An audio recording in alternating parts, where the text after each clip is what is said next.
নবী বলেন আমি আর একদিন আবু বকর রাস্তা দিয়া কোথাও জঙ্গলার পাহাড়ের পার্শ্ব দিয়ে কোথাও যাই, হঠাৎ আমাদের পেটের মধ্যে ক্ষুধার আবেগ জাগলো। ক্ষুধা নিবারণের জন্য হঠাৎ ডানে বামে তাকায়া দেখলাম ময়দানের মধ্যে কোনো বকরি পাওয়া যায়নি। দেখলাম বিশাল একটা বকরির পাল, রাখাল দাঁড়ানো আছে। আমি মোহাম্মদ রাখালের সালাম দিলাম, এদিকে আসো। রাখাল এসে দাঁড়ায় গেল।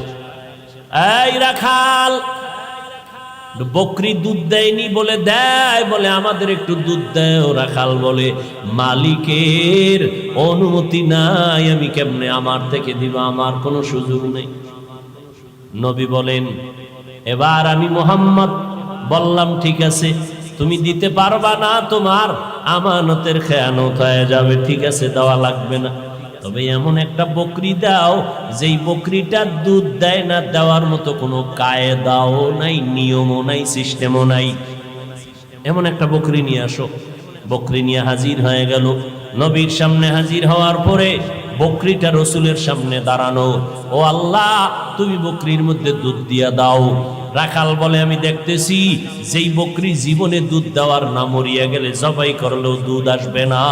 এই মুহাম্মদ দোয়া করা মাত্র এই বকরিটা দুধে ভরপুর হয়ে গেল। এবার নবী দুধ দহন করিয়া পেট ভরে আবু বকর আর নবী পান করলেন। এরপরে বললে রাখাল। রাখাল বলে তাকাইয়ে দেখতেছি নবী আবার দোয়া করলেন, আল্লাহ তুমি আবার আগের মতো বকরিটারে বানাইয়া দাও। বকরি আগের মতো হয়ে গেল, এবার ওলান টোলান কিচ্ছু নাই। এবার কয় রাখাল, বকরিটা তুমি পালের মধ্যে দিয়া দাও। আমি এগুলো দেখার পর সহ্য করতে পারি না, এটা সাধারণ কোনো মানুষের এই কারবার হতে পারে না। আমি দেরি না করিয়া আমি সাথে সাথে হাতটা বাড়াইয়া বললাম, আমাকে নবী মুসলমান বানাইয়া দে। নবী বলেন এই মুসলমানের নাম আব্দুল্লাহ ইবনে মাসউদ রাদিয়াল্লাহু তাআলা আনহু। সে আব্দুল্লাহ মাসউদ কেমন? মাসউদ সাহাবায়ে কেরাম এত বড় দামি।